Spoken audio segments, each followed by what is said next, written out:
Before we get started, let's make sure we have everything we need.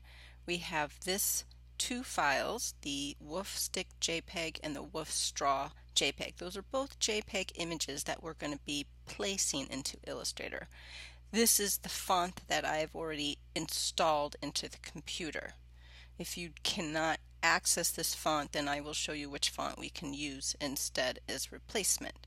Now this is the Illustrator file that we are opening up, the AI asset. Now before opening up this AI file, we want to make sure in Illustrator, Preferences, General, before we open up the document, we want to make sure we have the scale corner checked and the scale strokes and effects checked. So those are the most important ones.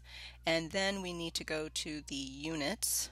I'd like you to change the general, it usually defaults to points. We're going to change the general to inches. Leave the stroke as points, type as point, but general is inches in the units. And right here we do need to make sure this is check marked. So do the preferences first, and then now you could open up the file.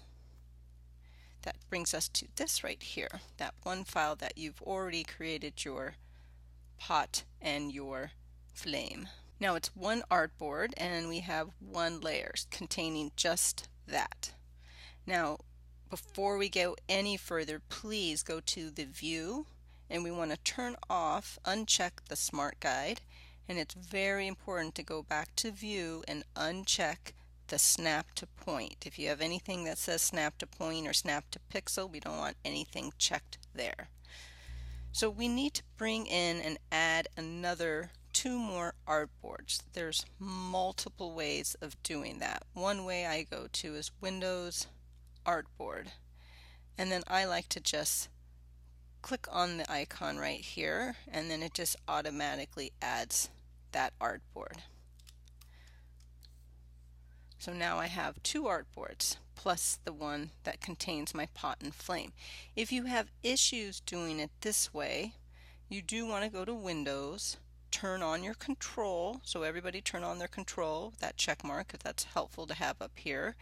And right here is your another way, this is your artboard that you can move it around, so you can move them closer. Right here you can select we want letter, orientation, portrait. Okay, so that will help you bring things closer together if they're really spaced out.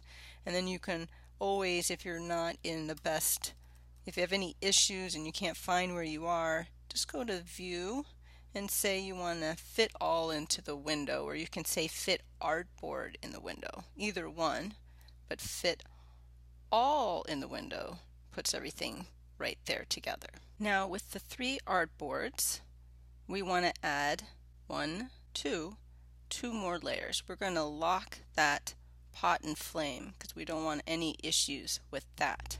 So the type tool's right here, and make sure you do have your control panel on, that check mark, and we're going to go to within the windows. Let's go to Windows, scroll down all the way to type, and you'll see the character, and that another way to open that up is Command T, and that opens up your character panel. Now we need to go right here to that option menu, which looks like stacked to pancakes, show options. So with the character panel open, which is Command T, that is the leading and tracking, and it'll make more sense once we have something typed in. So in the type tool, let's click, just one click, and you get that dummy text that comes in. If you click and drag out, you make a text box, and that basically means all this dummy text and you can start typing a paragraph. But we don't want to do that, okay? We don't want to make a box. We just want to click on the type tool, and you can already decide on the side. Let's just go to 24. Right here has a default font, but we want to change it to the font we plan on using. So right here we're going to open that up. Now I have a star, so I starred the font that we installed, which is the Power Chord. If you were unable to have Power Chord, then just pick the closest, very thick font that you want to use. You can use Impact. That's usually default and is installed on your computer. So for now, if you cannot use the font that I asked you to use because you want to find something very thick and big, then you can use the impact. So I'm going to select that font right here. Your view is going to look more like this, but I did have this designated to be right there. Now with the T, you're just going to click and automatically the dummy font appears. You don't want to click and drag out. We're not making long sentences or paragraphs. Okay?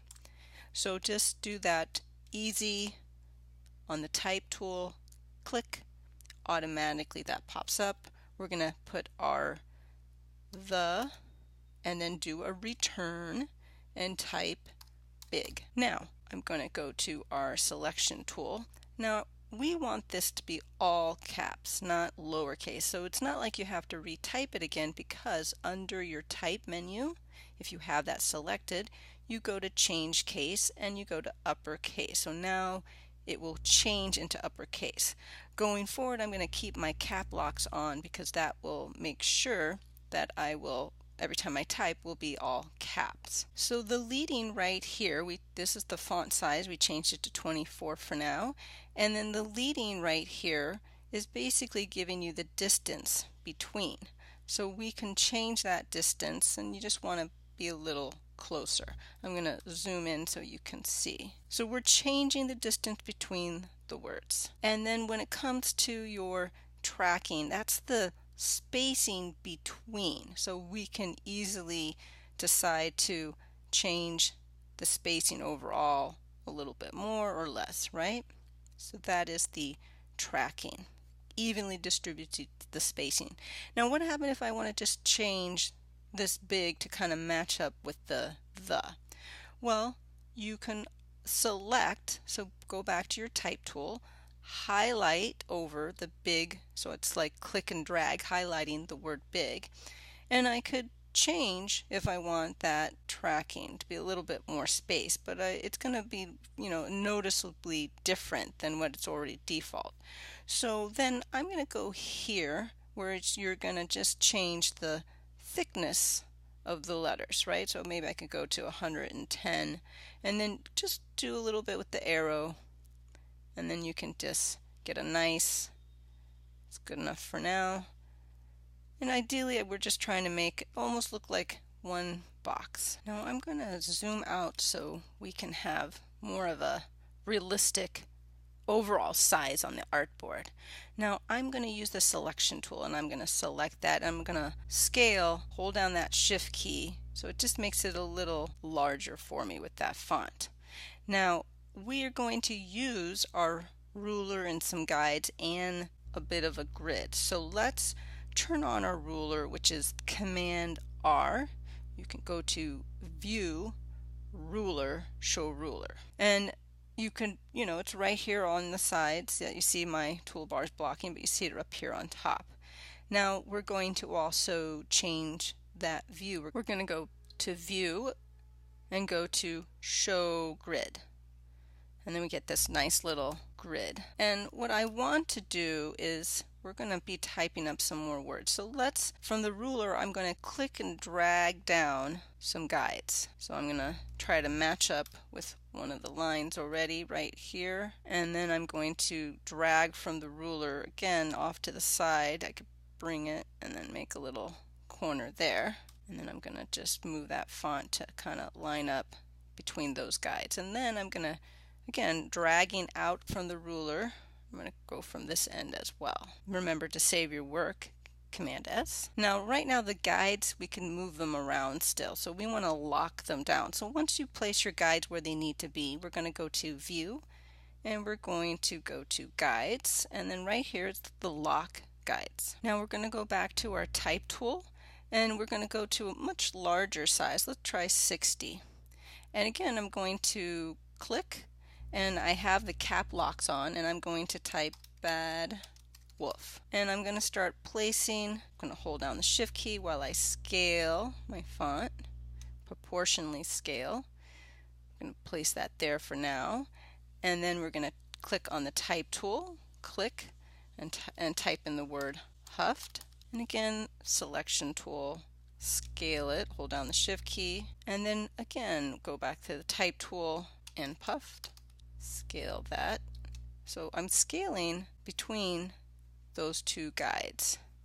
You can also just duplicate this, so I can click and drag, hold down the Option key, which gives me that other arrow, and that duplicates it, which then allows me to go back to the Type tool, click and highlight it, and type in the word "and blue."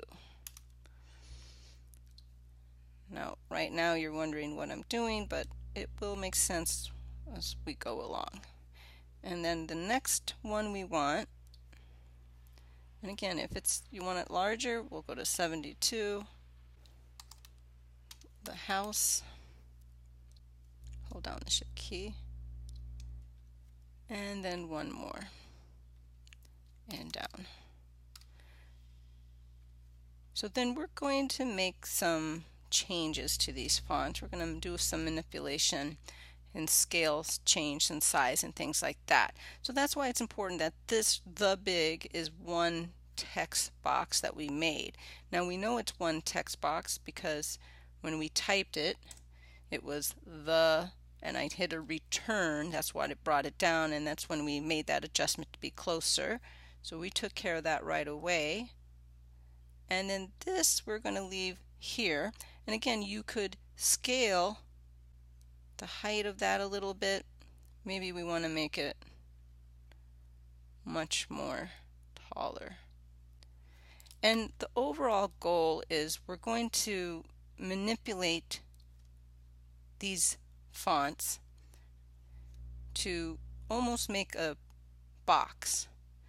And then the image is going to be shown through the letters. And you're just going to adjust those fonts. You again have all the ability to scale. Now there's a difference between me using this type of scaling over in your character panel, making it wider and taller. There's a difference between that versus me just going like this. Okay?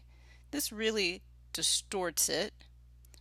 And that's not, what we want to go too extreme like that. So you want to utilize right here all of that helps you give you what you need without making a very distorted way. And ideally, most designers are going to tell you that, you should have just gotten the font closer to what you need so you wouldn't have to do all this. But we're exploring, we're experimenting, we're having fun.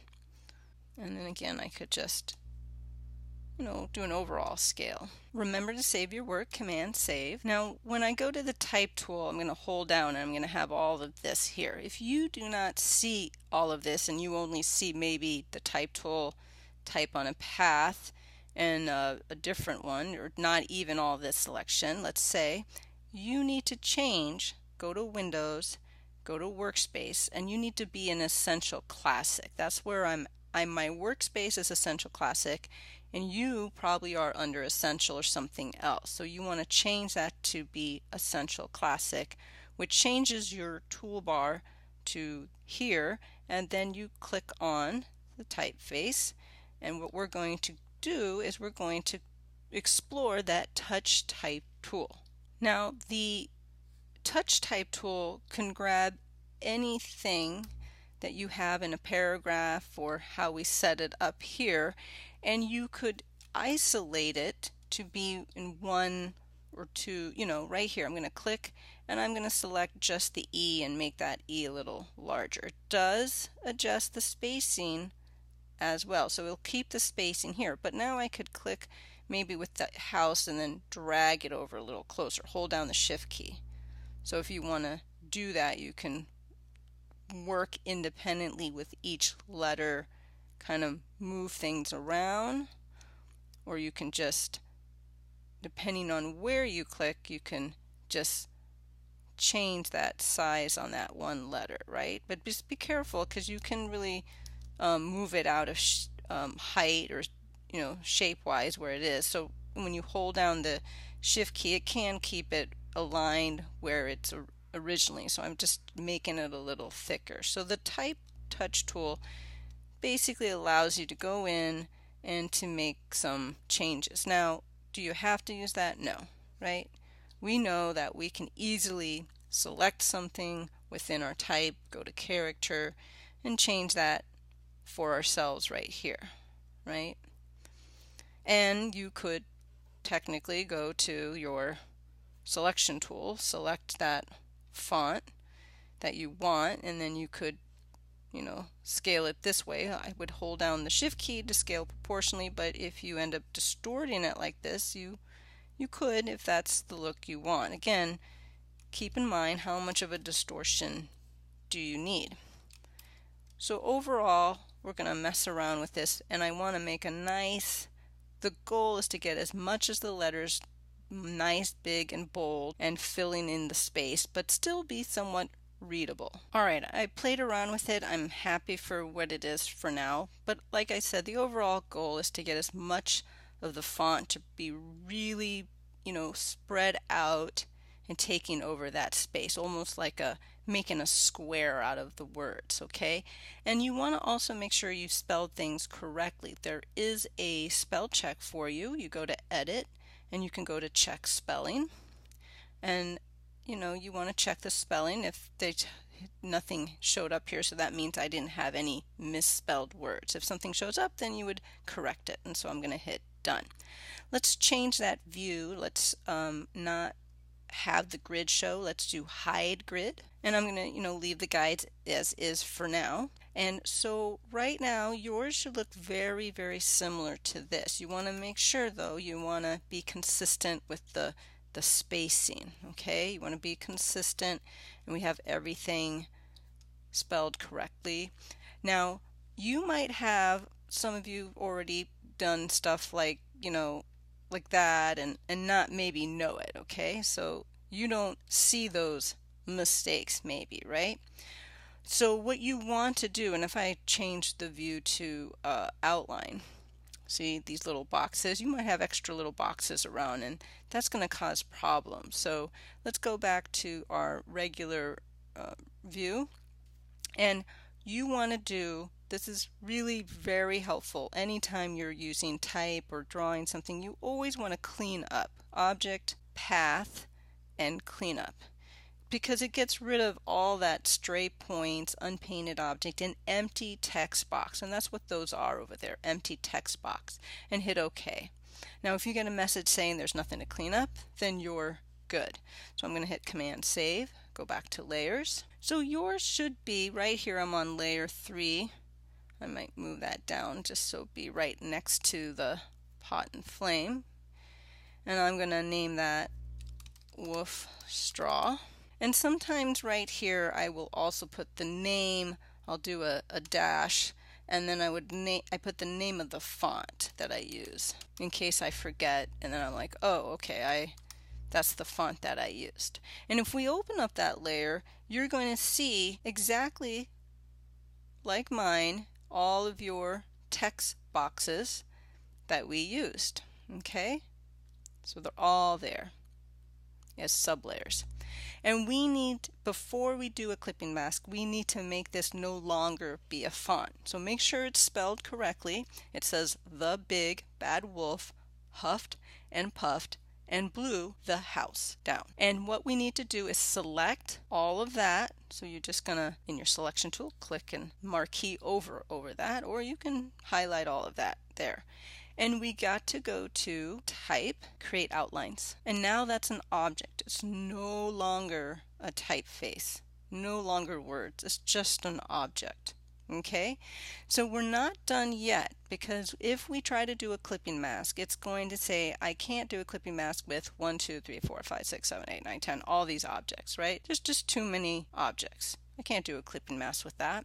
So what we need to do while this is selected, and if you don't have it selected, you still want to make sure you have that all selected, we need to make this object a compound path make. Now once that's made as a compound path, as you can see right here, compound path, now that reads as one object. Alright, so let's get started setting this up. Now I also need this. I'm going to copy this over here. I can do this several ways.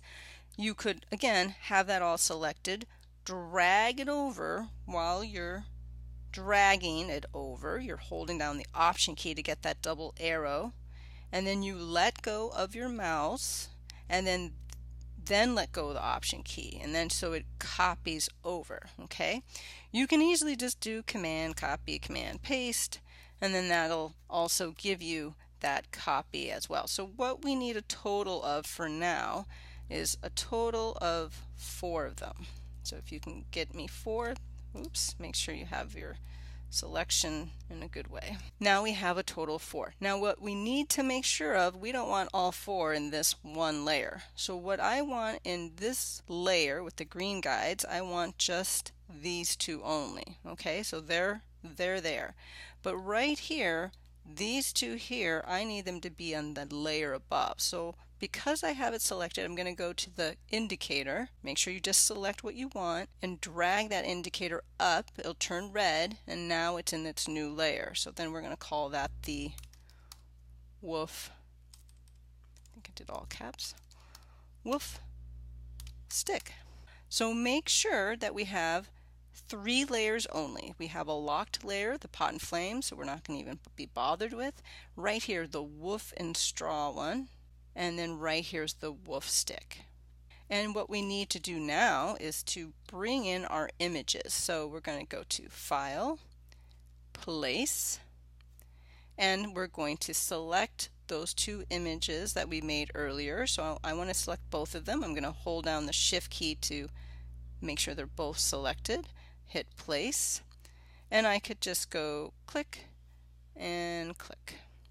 I'm going to zoom out because I do have to scale this. So again, when I'm grabbing something to scale, I'm holding down the Shift key and scaling proportionally so I don't really distort it. Now what we need to do is, again, both of these images are all in one layer. So we need this image, which is going to be behind here, needs to be in this layer. So I have that layer selected. I just drag that indicator down, it turns green, and now it's in the correct layer. So what we also need to make sure is this is still a linked file. How do I know that? It says linked.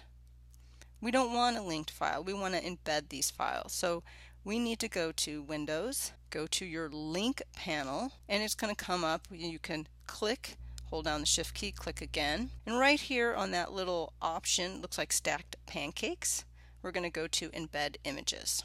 And you know it's embed because it has this symbol right here. That's the embedded symbol. And we also know it's embedded because now this doesn't say linked images, it just says images. Alright, so let's start with the first layer here, which is the woof straw.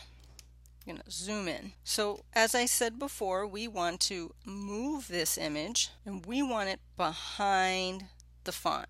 So because the image is selected, I could easily right click, go to Arrange, and Send to Back. And we're going to do the same for this one too. The end result is you want to make sure that this image is in the same layer with these compound path right here on top. And that image here is on that layer with this compound path on top. And you want to put around just, just so we can see. Mostly we want to get that woof blowing on the house. So we're just going to move things around a little bit. You can even scale it bigger if you'd like. Now, make sure you save your work, Command Save.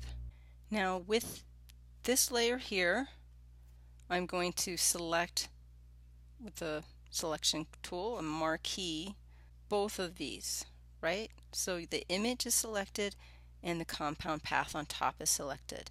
Then I'm going to Object and go to Clipping Mask and go to Make. It's going to tell you it's very complex, all of these issues that can occur. We know that. We're going to do it anyways. Now it shows up. This needs to be a question mark because it's a lot of information going on. So it is a question mark on your solid square here. Now with behind is your stroke, right? We're going to click on that to bring that forward, and we're going to make that a black stroke. So mine right here, I can click here to give me a black stroke, or you can click here where it says color. So then we want to make sure that we're going to apply, and I have this right here. Maybe just do 2. It depends on, if you want it really thick, we can do a 3. It just depends on kind of like the look you want. The goal is to still have some readability with your font. Now let's do that again. So again, this one here, I'm going to focus on the woof stick layer. This image is behind the compound path. This is no longer a font. I'm going to select those two, and then I'm going to go to Object, Clipping Mask, and Make, and say yes. This is your solid fill color, but we want the stroke color to be in the front. And then we're going to change that to a black stroke, and I'm going to change that stroke weight like the other one to a 3. You can change it depending on how you like it to look. Command S to save. So now we have a total of 2 clipping masks with the images showing through the letters, the woof blowing on the building. Now we're going to add a little look to that. We're not going to leave it like this. So these up here, I want you to select, and we're going to go here and change the fill color. No stroke, just the fill color. You can easily do that here as well, but we're going to change it right up here. Now if you don't have this available up here for you, that means that your control panel is not on, but we have ours on. And where we're going to make more additional changes is that we're going to, I'm going to lay this over here so you can see it, and then we're just going to put it right on top. And you're like, why am I blocking everything? What you need to do is we're going to open up your I have that still selected. Open up your windows and go to Transparency Panel. Open up your Transparency Panel. And right here, your Transparency Panel is showing you that it's going to be a normal mode. But we want to change that mode to multiple. Now, if it's still too dark, like super dark, you can always lighten up the opacity, or you can pick a much lighter, brighter red.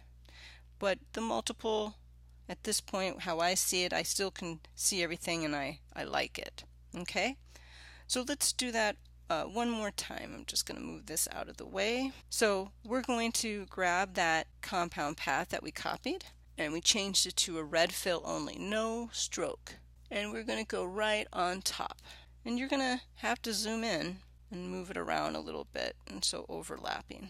Now if you can't move things around well, you might have your snaps on, so go to View and check to see if any of your snaps are on, because that might make it hard. But while that's selected, we're going to change that transparency just for the red compound path to multiple, so it bleeds through and we see everything behind.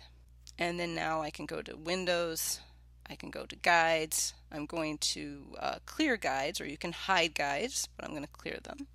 And check my layers, right? I want to make sure that everything on the woof stick is in that layer. And the thumbnail's really big there, so we know it's all only that. And right here, the woof straw, if I turn on and off, it's all there. And then we have that pot and flame that's locked. And we're going to make sure we save this. This is our AI assets, Command Save. We don't have to change the name. We added more artboards, right? This is still there on that artboard. This is on its own. This is on its own. And we're done